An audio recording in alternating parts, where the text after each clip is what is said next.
can see clearly now, the rain is gone.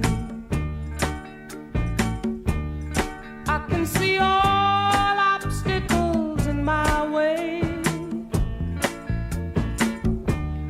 Gone are the dark clouds that had me blind. It's gonna be a bright, sunshiny day. Hi, I'm Jim Rosetti, co-host of the Integrity Investing podcast series. And as the song says, I can see clearly now. And as we explore the two entirely different worlds of investing, default versus scientific, you will see clearly which of the two worlds that you're living in right now. Now, this series of podcasts will open your eyes and enable you to enjoy real peace of mind, as well as clearly understand your true purpose for money and to empower and equip you and your family to live the life you love and deserve. And now, here's your host of Integrity Investing, author, entrepreneur, CEO of Veritas Investment Services, certified financial educator, financial coach, and host of this podcast series, Margaret Wittkopp. Up ahead, we pick up the conversation regarding the differences between the default world and scientific world of financial investing. Mirage of it,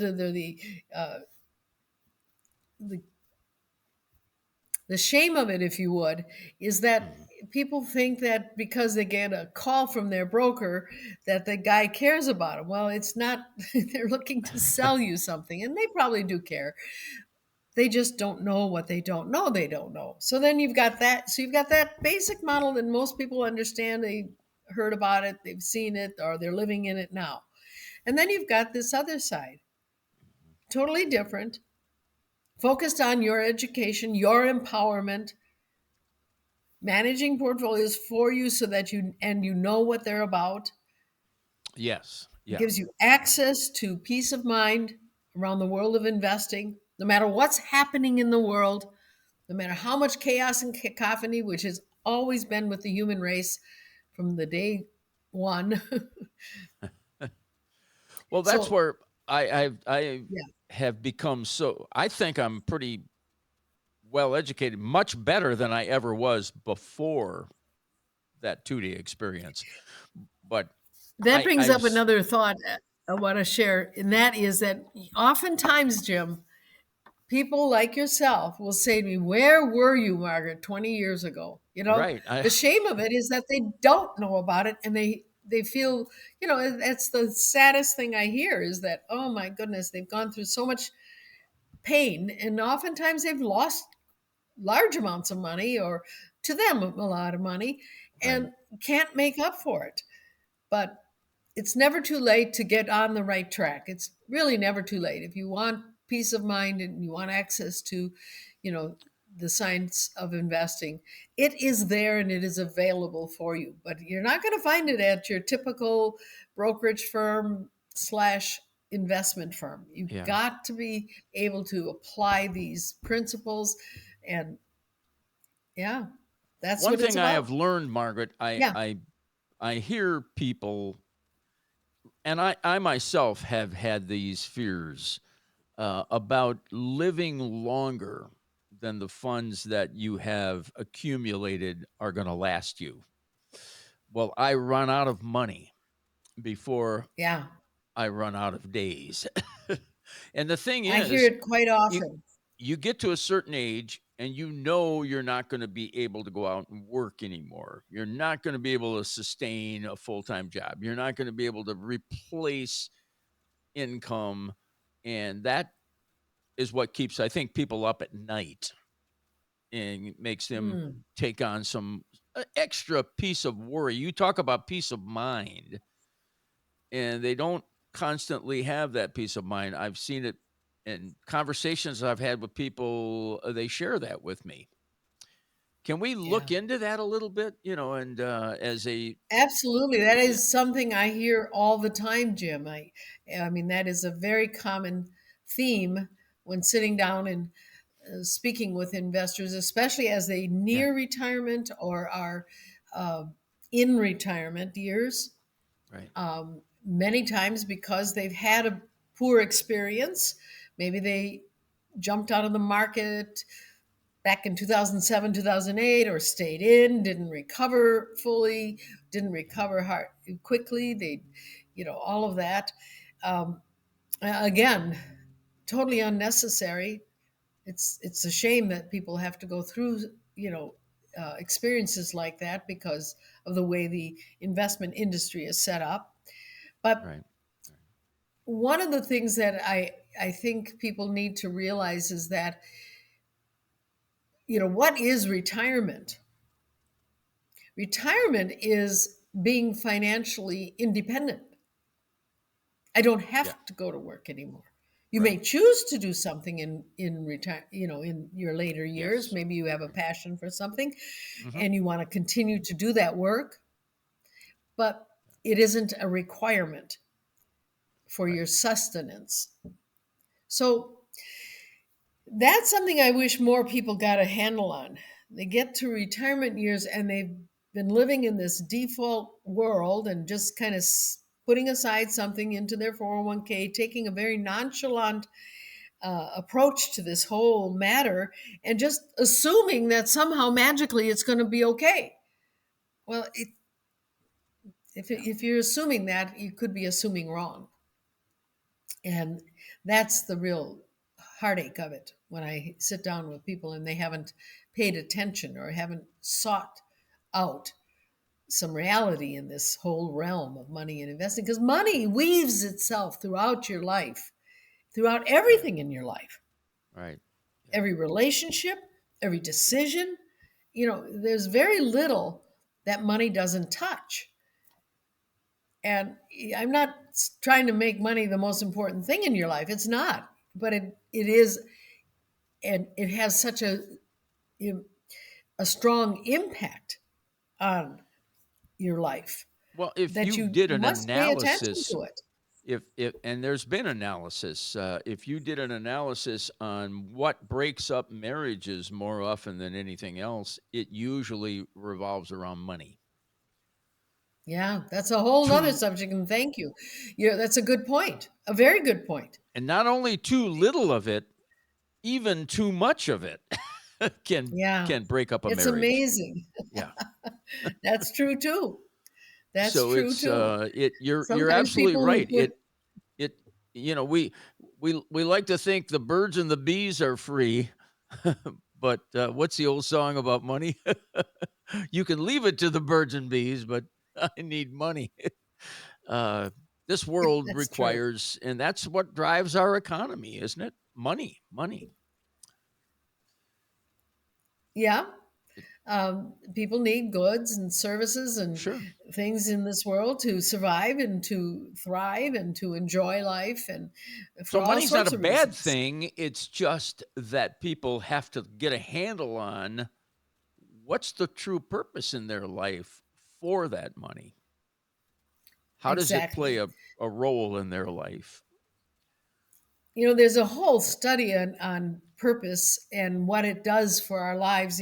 People who have purpose, meaning they have something greater than themselves, more important than money itself, Hmm. um, that actually live longer and happier lives. Right, And right. when we know what our purpose is for our money and our life, generally the two go hand in hand, then almost any amount can be enough. Hmm. Uh, you do need some resources to exist. You need money to pay for things and to buy food and all of that. Right, However, right, we often are striving to get more than we actually need. And we get all caught up in this whole vicious cycle of, trying to get more. And it's called survival. I mean, it's built into our DNA as right. human beings. Yeah, it's And kind of once you like can recognize that, then when is you can actually see it what and the be free you from it. you hit it right on the head. When is enough enough? Sometimes people can never feel that it's ever enough. and that leaves Exactly. a kind of a a driving force in their life. Got to keep making, got to keep making, got to keep making, and that can be stressful way to live too. Don't you believe? Stress. Well, yes, and Yeah. especially in a world where you have no control, you're very vulnerable to the investment industry and all Yeah. its machinations. In other words, its deceitfulness, its Hmm. the way it pulls on your greed, how it pulls on your fear. Fear is a big motivator. You Yeah. know, the and those talk shows on TV and the magazines, they don't exist for your well-being. That's the first thing to get. They don't exist for your well-being. They exist to sell products. Well, even And when just you the realize that, you can ignore some of that chaos and cacophony and even feel even more. just even just the headlines that you see. Will the market crash next week? Will the market crash in 60 days? That constant Yeah. headline that keeps getting blasted. Now, maybe you get jaded to it after a while. You can kind of, be, but it still it resonates, I think, in our being, the fact that we're hearing it so often. And And it, yet, Jim, let's take a look at the other side of the coin. How much good can be done if yeah, you have the resources right. and you have a level head about the world of money Hmm. and you don't make it your God, but you Right. use the gifts and talents that God has given you to create something for the world, and that pays well. Right. Okay? Right. So you make a good living. Now you save something. Now you put it into the market. It makes money. Now you can do with that good into the world if you have a purpose. It's really not Yeah. rocket science in that Yeah. sense. It's really quite simple to see. Well, You purpose know, is pe- what leaves people empty when there's no purpose. People kind of lose momentum and drive, and I think that yeah, happens in the case of people that retire and don't have a uh, hobby or don't have something that they could fall back on. They're so used to showing up at the office working 40 to 60, 80 hours a week, and now they've got yeah. no place to go. So, Well, c you hit on a whole new subject here, yeah, and a whole new dimension of this world of financial planning and uh, mhm, guiding and coaching people into retirement, through retirement. And yeah, those are subjects that we try to talk to people about and help them to develop themselves right, or find what's most important to them. That's all part of that 2 day seminar as well, is that we right, take some time to think about those things and come together as a couple or even as an individual to, you know, decide for yourself what you want your life to mean. Then you can make decisions about your financial life. right, It all comes clear. You're not driven by fear and greed anymore. You're driven by doing the right thing. You're mhm. driven by what's practical and what is proven to bear out. It's Yeah, and about returns, but the returns will come to you if you're disciplined. and most of us, when we hit the retirement years, we do not want our standard of living to take a severe dip because of money being an issue. We can't That's live the right. same way we lived a month ago in retirement. Yeah, that's right. So, There's lots to think about in that part of this world, and those yeah. create wonderful conversations. One of the things that I enjoy very much is the financial planning part of it. When I'm sitting with a couple that is coachable Mhm. and really wants to, you know, get it right, so to speak, and they're open and they'll share with us, all kinds of things. And oftentimes my clients who've been with me for 10, 20, 30 years have um, come to me when whether it has to do with their portfolio or not, and ask me all sorts of questions. But uh, so it's a very rewarding part of what we do at Veritas and what we do in our business. But Can I you bring up know, another subject as long as we're sure, kind of jumping? And you and this comes to mind as we continue to talk about what we're talking about right now. What about this no talk rule that so many people have grown up with, where they just cannot discuss openly the subject of finances? Now you're in yeah. getting into a touchy area that people back away from, and this Well, coaching there part of it is is there. what I Yes, yeah. yeah. The no talk rule is what we call this part of our social structure Mhm. that we kind of many of us grew up in, uh, I and that did. is that it's not polite. It's not polite to ask someone about their income, or it's not polite to ask them, to make note of the new car they got, or all sorts of things. Rather than being free around the subject of money and investing and what it is, people are constrained.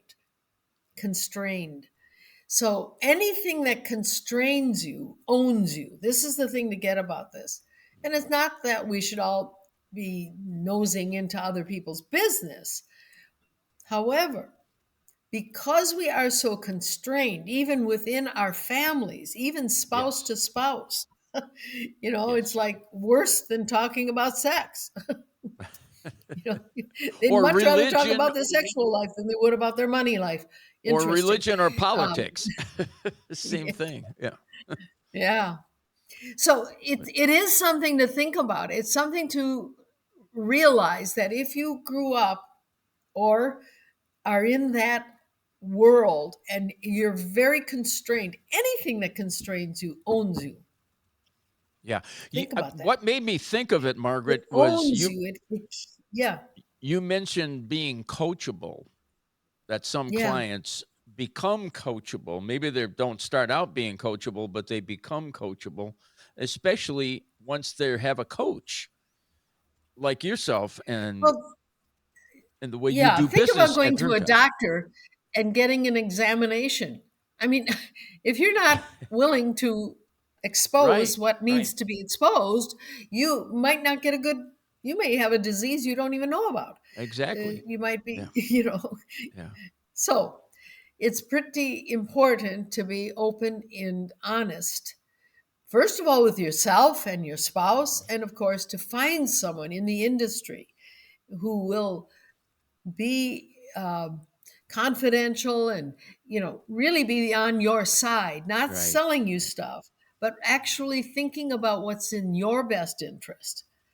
And I'm going to Yeah. make a statement. I don't think anyone who's on this in the brokerage industry or in the typical default um, industry, whether they're good hearted or not, that's not the question. Then most of them, I would say, are good hearted. They want to do the right thing, but what they don't know is that the products and the things that they are selling are not necessarily in the best interest Hmm. of those people.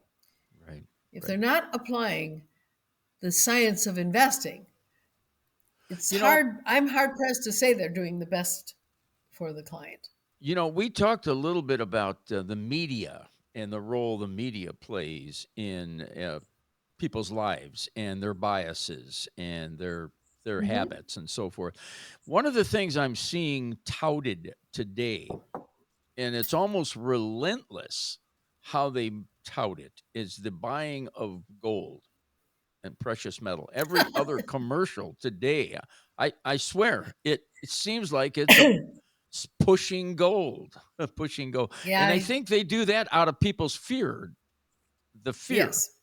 that money Well, will lose value you and if go you watch away. if you watch the commercials for gold and silver, you'll see it fluctuates between fear, selling it Mhm. on fear, Yes, it and does. selling it on Yes. greed.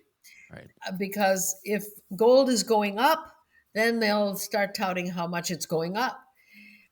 Here's what Eugene Fama is one of the academic uh, uh, gentlemen who at the University of Chicago, a PhD, uh, Nobel Prize educator, winner? Nobel Prize winner, came up with both the efficient market hypothesis and part of the factor modeling. So he is part of that science. Okay, we have an interview with him in that 2 day seminar, and what Yes. he says about gold and commodities in general is that it is not a good diversifier. It is not a hedge against inflation. And he's quite adamant about it. How can something be a hedge against inflation when it has such high volatility, Yes. Yeah. tremendous amount of volatility, and only makes, on average, about what inflation is? So, it really is not what it's being sold as. And that's part of that, what I call the pollution of the investment industry. That, they put things on TV, in magazines, out into the public, and gurus talk about it, make themselves sound really smart, but they're not, and it's Mhm. not the truth. It's a total lie. It's deceitful, and it It's good. misleads people, and people really do lose lots of money on it. It's So good for they lose jewelry, their Margaret. resources. It's good It's for good for jewelry. jewelry. I love it. Yes, I love gold jewelry, and lots of good uses for gold Yeah. and silver and all sorts of things. It doesn't make it a good investment. There are asset classes that make much better. And the same is true for real estate. Real estate can be a good business.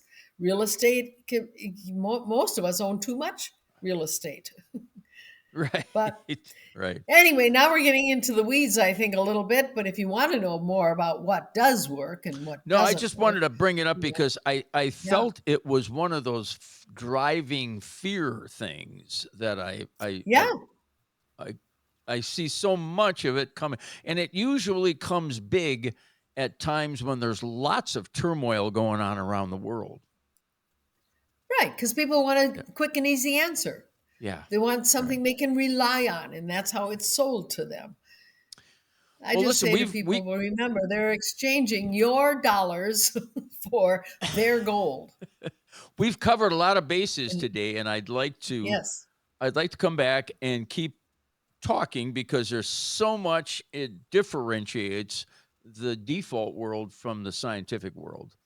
And I think we yeah, I'd like there's to just end with this image, and that is, if Mhm. you're a fish in the polluted water and you'd like a breath of fresh air, keep Yes. listening, Okay.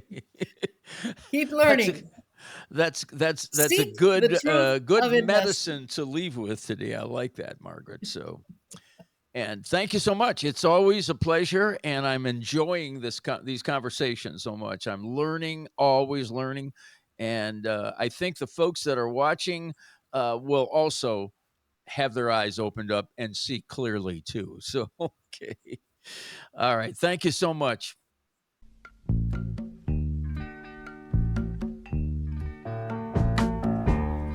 I can see clear